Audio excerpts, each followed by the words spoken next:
ngiyacela ukuthi sonke masithele inkandla fokukwabona kwethu. Oh, Jesus.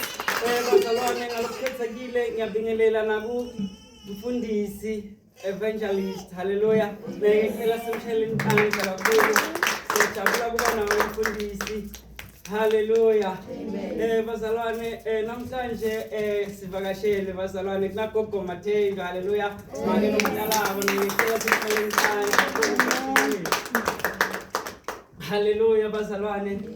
Ngibingelelako nguye Mr. Mathenga. Hallelujah. Ngisinzisiwe ngiyamthanda kakhulu Jesu bazalwane. Hallelujah. Nami ngiyacela ningishayele intandla bazalwane. Bazalwane ngikoshela live lenkosi. Hallelujah.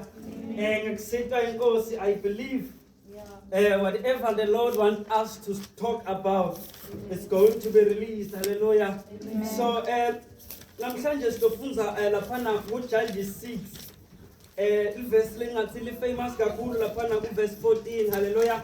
Ngiyacela lona siswati asibukele lona esiswatini. Judges 6 verse 14.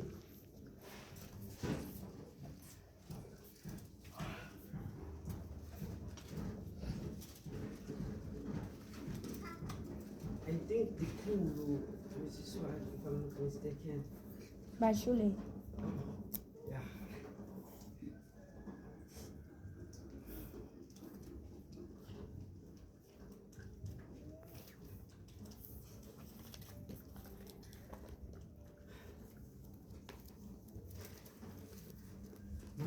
Wakhuluma wathi hamba ngalawo mandla lonawo usinzise Israyeli esandleni semaMidiyani angikakuthumi yini. Abesibongile live lakho sibongile sibongile efemini lokuphila abenayinqubo yakho Nkosi sakhuluma ngelive lakho abetivula tindlela tethu ngosida kamoya nasingevalelwa kodwa babesilangathelele kuva wena ukhuluma kusisa live lakho babesata uhlatiwa egameni nasegazini likaJesu Kristu waseNazaretha. Hallelujah bazalwane. So masifunza bazalwane iBhayibheli lethu siqhamuka nalo etulu sithola bazalwane sivesa kaIsrayeli situkwentinzetelo. Hallelujah. Lithi iBhayibheli malichaza tive tasempumalanga betihlala njalo titoqinzetela sivesa kaIsrayeli. Hallelujah. So sithola abantwana bakaIsrayeli bayakhala kusimakathe ukuthi uNkulunkulu solo siyazama bayeta baqinzetele bayathatha whatever that we have. Lithi live likaNkulunkulu masilifunza lithi mabatshalile noma emasimu abo njalo masekufanele batovuna kuba khona lawo mave latako kulelo live bathathe everything lebe banayo. Hallelujah. Sithi masilifunza lithi labanye bakaIsrayeli bese batfolakala babalekile from lelo live uNkulunkulu bekababeke kulo. Hallelujah. Ngenxa yekusaba inqinzetelo lebuya kuletinye tive. Hallelujah. So uNkulunkulu after sebakhalile sithola uyakhuluma kulena ncwadi noma uyakhuluma bazalwane uyadeclare ukuthi what is the main reason batfolakale baqinzeteleka kasona. Hallelujah. So ngesiyade uNkulunkulu makaba release eveni lase-Israel uNkulunkulu has been with them whatever lebe bafayisana nayo timbi tonke bebatinqoba kodwa because of the mistake they have done sitfola uNkulunkulu akasekho dvute nabo noma ngabe bakhuleka sitfola uNkulunkulu akasakhoni kubanaka kahle. Hallelujah. Njengathi bazalwane kuyendeka ukuthi uNkulunkulu is with us but because of things for lesitendako titfolakala ti affect our relationship with God. Hallelujah. Kodwa njengemzalwane you need to understand ukuthi awukadali wena ubuya kusimakathe siyatfola lana masibuya nayo etulu lena ncwadi ukuthi ebantwana bakaIsrayeli bathina baqinzetelekile kakhulu batfolakala sebakhala kusimakathe after ekhaleni kwabo kusimakathe uNkulunkulu uyakhuluma kubo uthi the main reason kwendeka tindvo letifana naleti the main reason sitha sesikhona kuba overcome it is because sebakhonda labanye boNkulunkulu sitfola bazalwane ngaleku Exodus after uNkulunkulu aba release ebantwana bakaIsrayeli ubanika imiyalo kuthi bangakhondi labanye bonkulunkulu. Hallelujah. Kodwa because of bona being rebellious sitfola abazalwane sebakhonda bobhali. Hallelujah. Nempilo yemzalwane ikanjalo kuyenteka usindiswe namhlanje kodwa ngebudze bendlela noma ngekuhamba ekukholweni utfolakale sitha sesikutshontshile utfolakale usukile endzaweni yakho nasimakathe uNkulunkulu utfolakala akasakhoni kuba ne-relationship le-right nawe noma ngabe ukhuluma akasakhoni to hear you. Hallelujah. So namhlanje I want to speak to you kuthi whatever that has took you away from the will of God, move from it and come to Jesus. Hallelujah. Amen. Let's malkhuluma noma sitfola uNkulunkulu akhuluma nenceki yakhe lekumgidiyoni lithi lona qamuka ngalamandla lawo nawo. Hallelujah. Sonke bazalwane masisinziswa noma nasikhetha Jesu uNkulunkulu usipha umoya wakhe nodokhona kusisita kuconquerisha whatever that we are facing. Hallelujah. All of us bazalwane njengebantwana bakaNkulunkulu, God has given us that strength bazalwane. Whatever that comes into our ways, I know amandla as long as our God is with us kungaba whatever lebukeka ithusa kanjani kodwa uNkulunkulu wethu can set us free from God. Hallelujah. Lithi livi likaNkulunkulu kudele kungendeki kusimakathe ngiyathi kungendeka ukuthi kunesimo lobona ngathi angeke uNkulunkulu wakukhulula kuso. Namhlanje I want to speak to you ukuthi think again. Come back to Jesus. Trust on Him. Hallelujah. He can set you free from that situation. Hallelujah. Bazalwane. Live kaNkulunkulu malkhuluma siqhubeka nalo after uNkulunkulu akhetha Gideon kuthi kube nguye lasinzisa esive sika Israel from intinzetelo. Sitfola Gideon bazalwane after bese bakhonda tichitho. Sitfola Gideon bazalwane kuba khona imoment uyavuka ebusuku I destroy that kind of altar that does not belong to God. Hallelujah. Saka after I destroy it, abese build a new altar that belongs to Jesus. Hallelujah.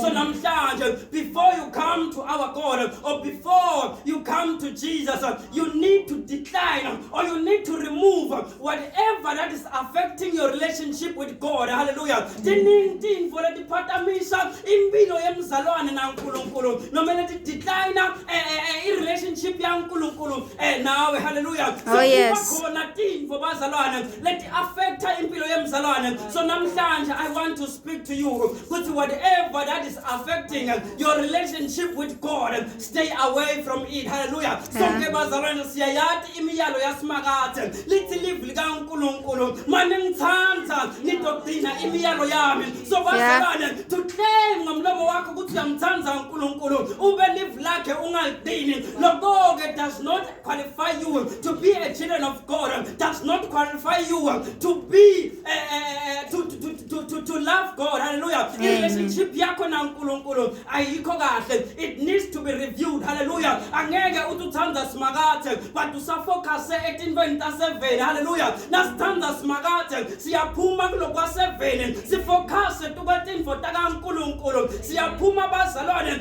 emijolweni siyaphuma bazalwane ekuhlebeni siyaphuma bazalwane kutotonke letinto letibi tukabuthakathi whatever tinhlitiyo letibi sibita uNkulunkulu kuthi makangenelele etimpilweni tethu ahlande our hearts whatever that is stuck in our hearts may God intervene. Hallelujah. Bazalwane, it is nature, no one is perfect but through God we can do it. Through God we can be made righteous. Hallelujah. Kufunekako kuthi sitinikele kusimakathe ngetinhlitiyo tethu bazalwane whatever that we are facing, whatever that is out there, God can help us. We can overcome bazalwane. Hallelujah. Amen. Hallelujah. Amen. After Gideon seka createile le altar elinywana lelibhilonga kuNkulunkulu sitfola sekufanele manje bayolwa nanathi tive letibahlukubetako. Hallelujah. Kodwa Gideon understood ukuthi bazalwane angeke wanqoba with your own strength. udzinga uNkulunkulu ukuthi unqobe whatever that you are facing. Yeah. You need God, you need Jesus. Hallelujah. Yeah. If you want to conquer by your own strength, I'm telling you, angeke wawina. Hallelujah. Sifuna uNkulunkulu from whatever that we are facing. Hallelujah. NgaNkulunkulu siyanqoba. Hallelujah. Sitfola abazalwane naba sebanayo impi bazalwane. Sitfola Gideon ucollect abantu noma emasoja lekumele ayolwa nayi impi lebe bafacana na noma nayi impi yokuthi bakhona ukukhululeka from esandleni esemamidiyani or letive tasempumalanga that were fighting them or that were lebe bamaqinzetela bathatha netinfo tabo. Hallelujah. uNkulunkulu uyasipromisa tinfo bazalana njengoba nabo naba release eveni laseGibhithe. Sitfola uNkulunkulu uyabathembisa ukuthi ubayisa eveni lenothile eveni bazalwane lekuyikhenani. Hallelujah. Levele yonke into bathi oyithola kuyendeka ukuthi uNkulunkulu afinyelele empilweni yomzalwane akubusise with that job, akubusise with whatever that you have. God vasitholakale sitha sesita in your life and want to take what God has given you. Hallelujah. Oh, yes. Uyasebenza but sitha sesingenile ema-finances wakho siyawatshontsha just like abantwana baka-Israel. They were planting but bebangakhoni ukuvuna because of the enemy. Hallelujah. Kuyendeka mzalwane asebenze but imali yakhe ingabonakali ukuthi yaphi because of the devil. Hallelujah. Oh, So yes. namhlanje ask God, ask Lord Jesus to come into your life and intervene and deliver you from whatever it is that is into your life. Hallelujah. Oh, yes. Just to speak, but okay, oh, we love Jesus. God for nema actions let us love Jesus. Let us love whatever that associates us with God. Hallelujah. Asithanzeni India smakathe asithanzaneni nathi sibantwana bakaNkulunkulu bazalwane masingathi associate nelive. Hallelujah. Kuningi lekwendekako eveni bazalwane but as abazalwane we need to mix, we need to mix things bazalwane singa mix. uNkulunkulu ufuna thina sibe divided. God wants us to be separated. We can't be the same as the ones that are out there bazalwane. Angeke utipite ngemfana kaNkulunkulu noma ngemzalwane but ibe impilo yakho ifanana naye umuntu wa7. Let us change our ways bazalwane. Let us give ourselves more to God bazalwane. Whatever that we are living on. I saw a post kamfundisi athi what lempilo lasiphilako it's like we are sleeping bazalwane. We still going for a real life bazalwane. Hallelujah. We all know there's eternal life and there's eternal death. Lempilo lasiphila manje bazalwane silungiselela that other life. Mention the heaven bazalwane. It is saying it's going to be nice. Everything is nice bazalwane. There are no worries. Hallelujah. So choose wisely. Whatever that you are choosing on your life that you are living today, make sure that you are ready for what you are plowing for. Hallelujah. Because siyahlanyela bazalwane kutoba nesikhathi lekufanele sivune whatever that we are planting. Hallelujah. Kungendeka ukuthi utovuna soko, kungendeka ukuthi utovuna lizulu. So how are you living as ungumzalwane? Hallelujah. Let us align ourselves to God. Let us stay away from the world.